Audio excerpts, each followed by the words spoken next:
Hey, what's going on, everyone? It's me, Aaron Collins, and this is another rendition of me addressing worldly issues in a godly way. Hope everyone's doing well, and I hope everyone's in their right mind. I wanted to apologize. I realize I'm a week late, but Happy New Year to everybody. Glad we made it to 2026. For those who did make it, congratulations, and God bless.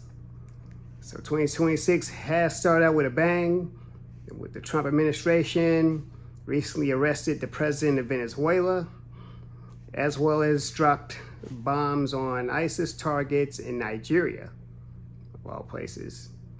And of course, the more unfortunate incident, the unaliving of Renee Nicole Good in Minneapolis at the hands of an ICE agent.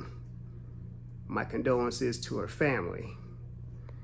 Unfortunate incident, didn't have to happen, but anyway, these were just honorable mentions because, as you can see from the title, that's not the course of my conversation.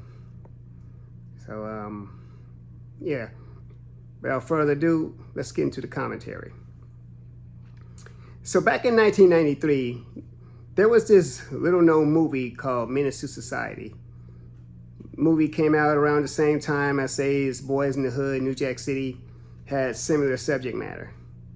And it's a movie about, a group of young black men growing up in the Watts section of Los Angeles, California. Shows the trials and tribulations that they go through in this environment, and yada yada. Anyway, the two main characters in this film are Kane and O-Dog, two childhood friends who grew up in the street life. They've seen things in their particular community. Anyway, the focus is on O-Dog. O-Dog was the younger one, but he was the more volatile one, the more unstable, more unpredictable, more violent. O-Dog was the type who would act first and, well, if he did think, would think later. But he was mostly the type who would act out, to be the first one to be quick to jump into something. When there's some mischief to be had, he would be the first one there, including the incidents in the film itself. And he's even managed to influence his friend Kane to take part in some of these things. So with O-Dog being who he is and what he is, he gave rise to a group of young men that we know today as the YNs. You see, I'm not going to tell you what YN stands for. Many of you already know what it is. But what I'm saying is the YNs are basically those types of people who don't think, they just act. A lot of it ends up in unfortunate circumstances like unalivings and jail time. As seen in O-Dog, basically he did things and then realized that there was consequences. That's the one thing that YNs don't know, don't think of today. They don't think that there's consequences and ramifications to their actions, so they feel that they can do what it is they want to do. But they find out there's consequences later on. In the case of O-Dog, his consequence came as the one he would least expect. You would think they would be from the police, which eventually was. You would think they would be from an op, but it was actually someone in his own inner circle. It wasn't Kane, it was Chauncey. You see, the one thing that became O-Dog's undoing is he kept showing the tape of the homicide that him and Kane were involved in at the beginning of the film in the liquor store.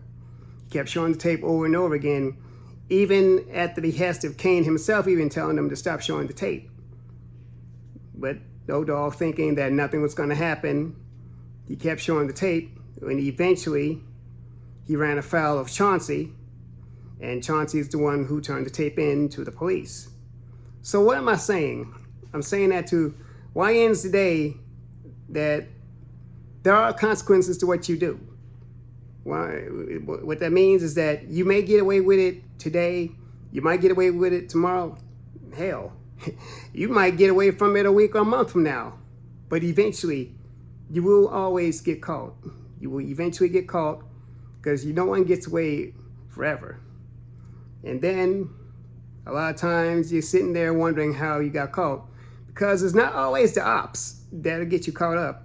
It's not always the outsiders. Sometimes, like I was saying earlier, it's those in your own group, your homeboys, your N-words that you think respect you so much. Sometimes it's them. Basically what I'm saying, that there is no honor among thieves.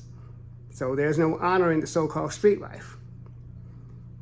So I just said all that to just say, don't be a YN. Anyway, that was just something I wanted to talk about.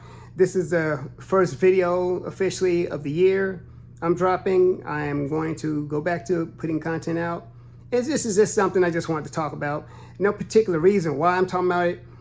It was just something that was on my mind, and I just wanted to put it out there for people. Anyway, y'all get in the comments, let me know what you think. Am I saying something righteous? Am I saying something that makes sense? Or am I just running my head? Let me know. Talk to me. And as always, support the channel at paypal.me/TheRealAaronCollins, as well as patreon.com/TheRealAaronCollins, and Cash App $TheRealAaronCollins. So once again, everyone, Happy New Year. Glad you made it. And as always, know this, that God loves you. I love you. Let's do life. In 2026, let's really do life, because there's already so much going on in the world today. Already going on that this year has presented so far. All right. I'll talk to y'all later. See you in the next video.